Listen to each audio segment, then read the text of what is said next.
That's right, you get 11 discs for only 3 payments of $39. And I was like, Jason, you're such a... It's better than a flat iron. Oh, fuck. Yeah, just like that, baby. With a deep sigh, I chucked the remote to the side, dragging a hand over my face. I'd been channel surfing for hours, constantly getting lost in tide pools of infomercials and heavily censored porn. It shouldn't have been a surprise. Late-night television fucking sucked.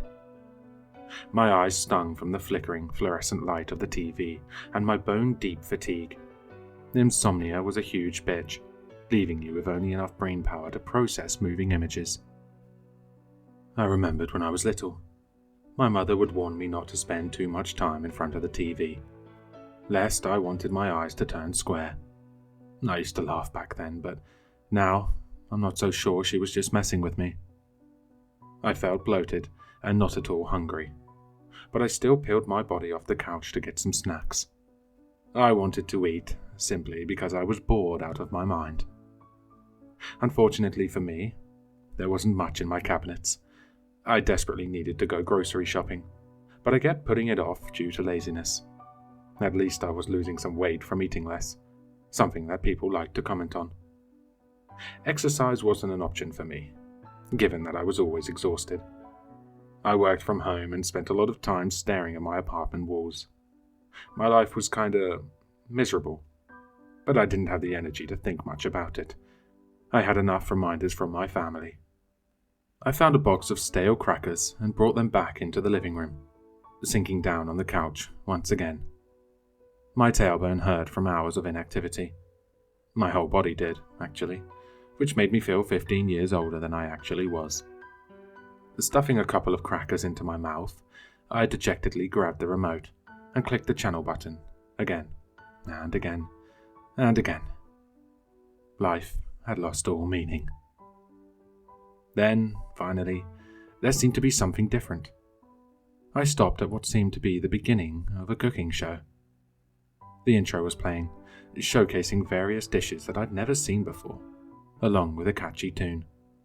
The title flashed on screen, in elegant lettering. The Midnight Ambrosial. The set was an expensive-looking kitchen with the latest gadgets, like an inviolable stainless steel fridge and a very advanced microwave. Metallic surfaces glinted. Even the knives on the wall rack above the stove, like they'd been meticulously polished. It all looked so clean, like you could even eat from the floor. The hostess walked in, smiling broadly at the camera. She was the barefoot Contessa and Paula Deen type, motherly but also kinda off. They all had a bit of unhingedness in their eyes, holding it at bay until a couple of glasses of wine with their cooking got the best of them. The only difference was that she wore incredibly elegant, outdated clothing, like she was attending a ball in some faraway castle and not preparing a meal. She also wore expensive jewelry, everywhere except for her hands. I felt inadequate just looking at her, in my boxers and old pit-stained t-shirt. Welcome, everybody, to the Midnight Ambrosial, she said, her voice kind of breathy and low, almost like it was meant to be seductive. My name is Adeline, and I am so glad you turned into the show tonight. You're in for a treat. There were no windows on set, so I couldn't tell if this was live or pre-recorded. I highly doubted any cooking show would be filming so late at night, so it had to be the latter. It also seemed perfectly orchestrated, which was hard to pull off on live television. Still, I'd never even heard of this show before, which made it all the more interesting. Involuntarily, I found myself leaning forward a bit, captivated by it all. I thought we'd prepare something special tonight. I've been thinking about it for days now, Adeline continued, wiping the corner of her lips to emphasize her point. She walked over to the fridge and pulled out a meat package, wrapped up neatly in butcher paper. I managed to get my hands on this really nice cut of long pig, A very juicy loin. Long pig. I frowned, trying to think of where I'd heard that before. I reached into my pocket for my phone to Google it, but then realised I'd left it charging in my bedroom. Bah, it sounds fancy, and my knowledge of fancy food was practically non-existent. I figured maybe I could learn a thing or two for the next time I went to the supermarket. I scrambled for a pen and a piece of paper as Adeline continued, hooked on her every word. We're gonna roast this joint with some red wine and mushrooms. It's gonna be so tender and flavorful. I can already taste it. She unwrapped the pack, revealing the meat cut.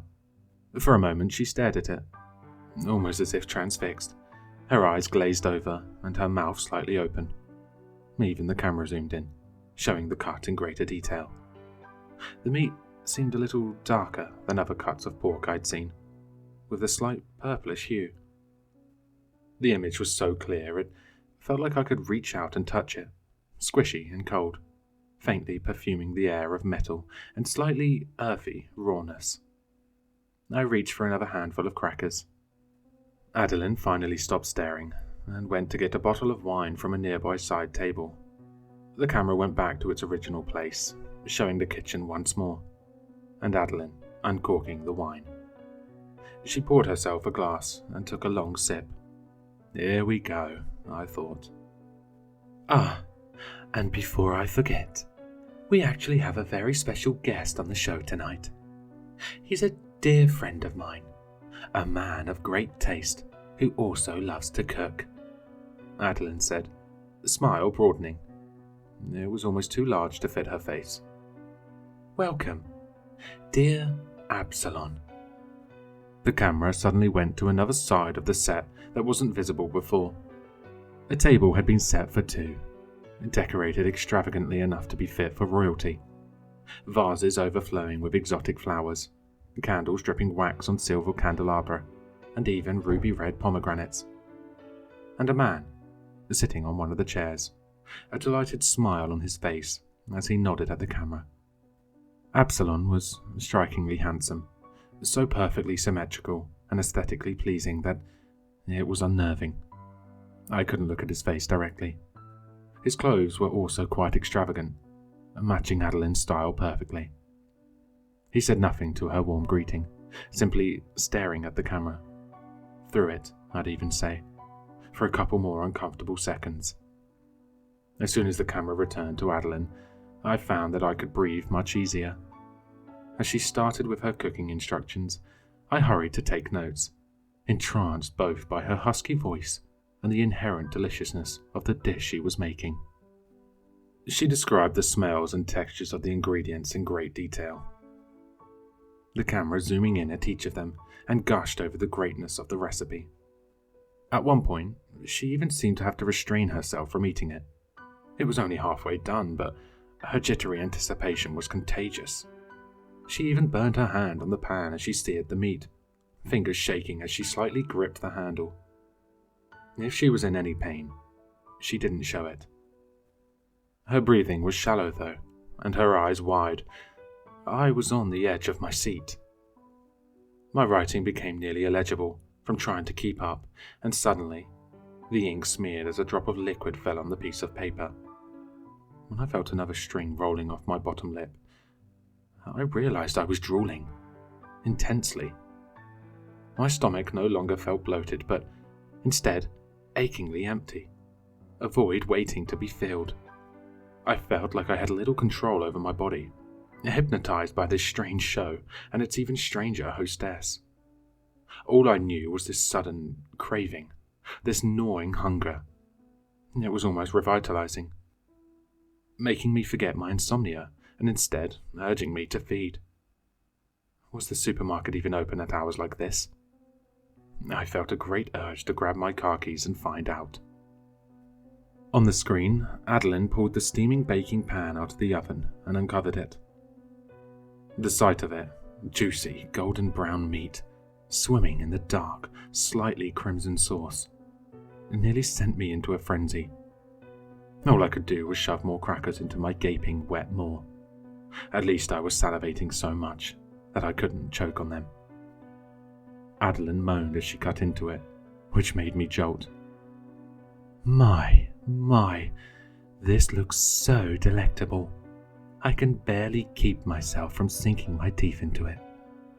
She joked, but her laugh sounded wrong, forced, with a strange growl in her throat. You must try this at home. It's high-quality meat. Once you get a taste of the long pig, you'll never want to try anything else. I believed her. I had never wanted something more in my stupid, pathetic life. Not even happiness. Not even a good night's sleep.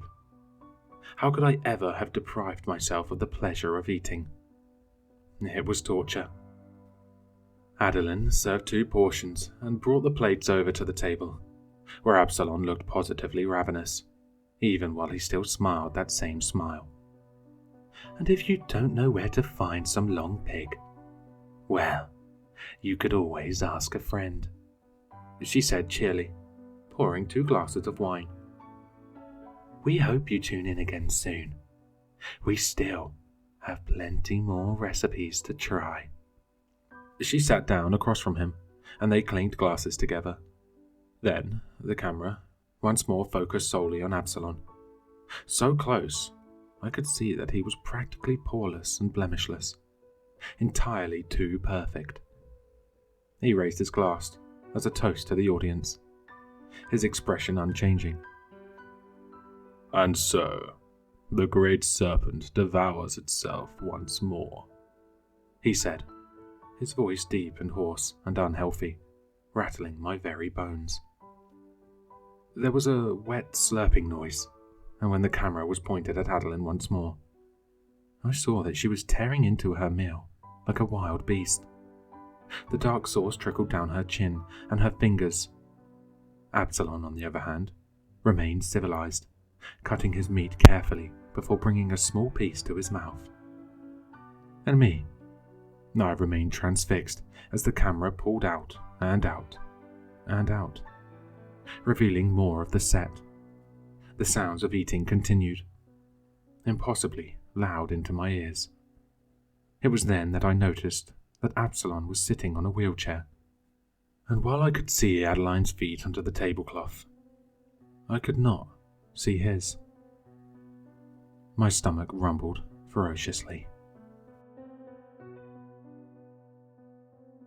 Hello listeners, if you enjoyed this story, please check out the author in the description.